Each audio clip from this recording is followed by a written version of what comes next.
bonjour, je m'appelle Sitan Aïcha Kondé, point focal IBP Keur Massar. Aujourd'hui, on se rencontre dans le cadre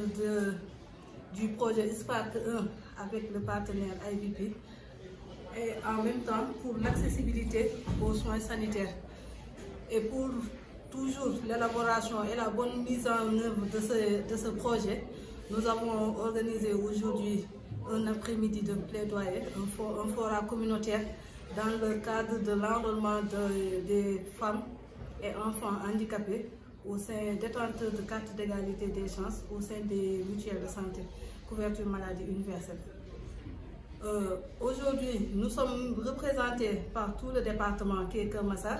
mais aussi on a la présence du Comité national des femmes handicapées du Sénégal.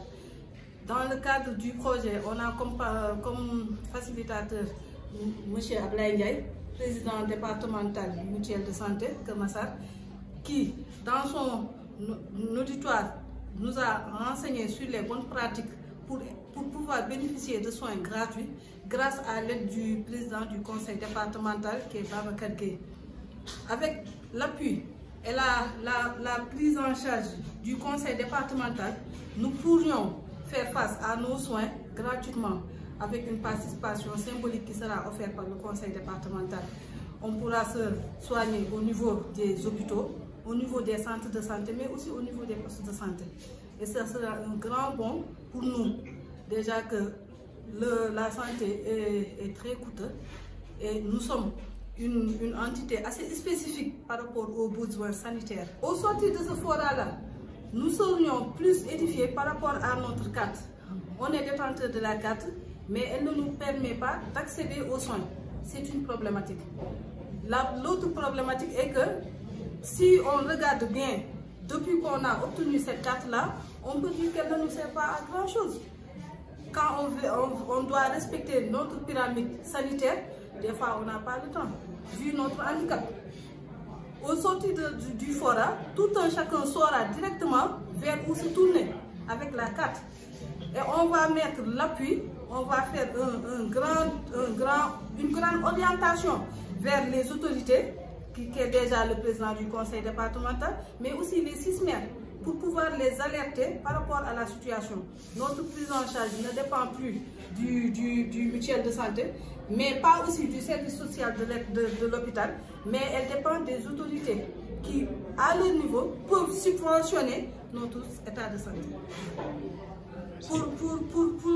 Pour en gros résumer, nous voulons vraiment un appui assez considérable. Et un appui qui ne va pas s'arrêter simplement à nous, détenteurs de carte d'égalité, mais aux personnes handicapées de manière générale, avec ou sans la carte d'égalité des chances. Nous souhaitons vraiment, avec l'année 2024, accéder déjà à ce soin-là, accès géographique, prise en charge gratuite, même si elle n'est pas effective à 100%.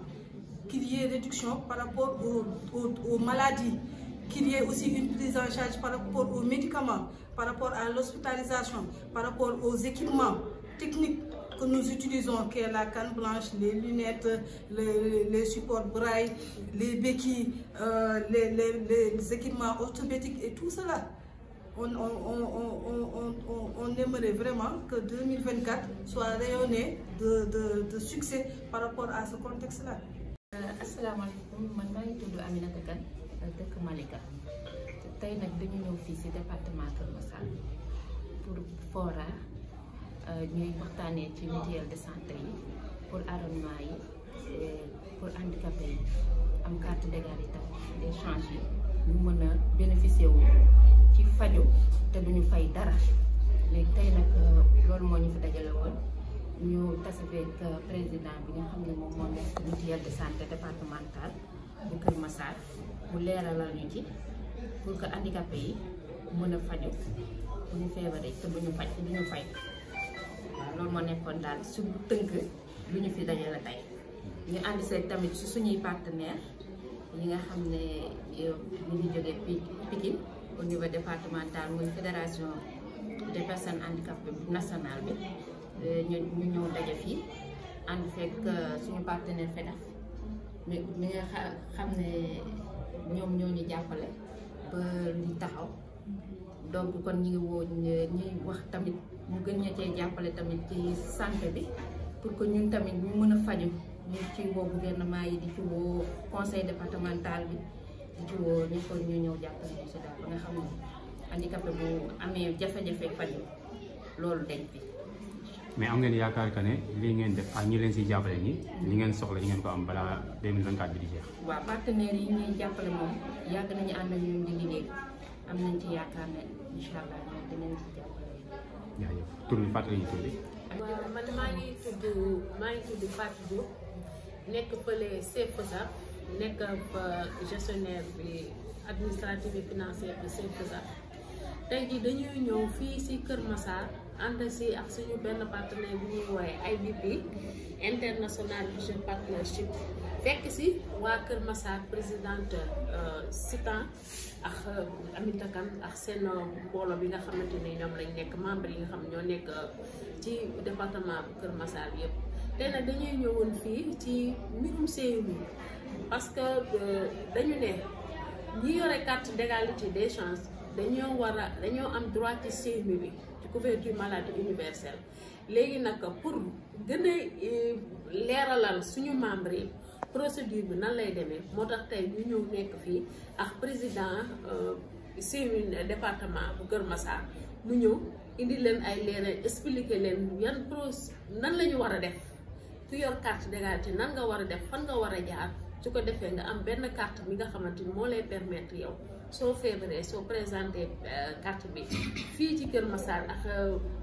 kii structure de santé boo dem fii ci Kër Massar soo ko présenté carte bi dinañ la mën a faj te doo fay dara parce que état bi moom képp ku yor carte d'égalité des chances état bi daf lay cotiser directement mais nag dafa nekk convention boo xamante dafa nekk en cours signé guñ ko mais nag loolu la waa ji ñëw tey monsieur Abdoulaye Ndiaye moom la ñëw tey pour expliquer membres yi ñoom ñëpp ñu xam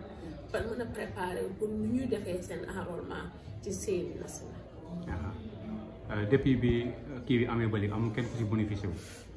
si am na ñi xamante ni ñu ngi ci doon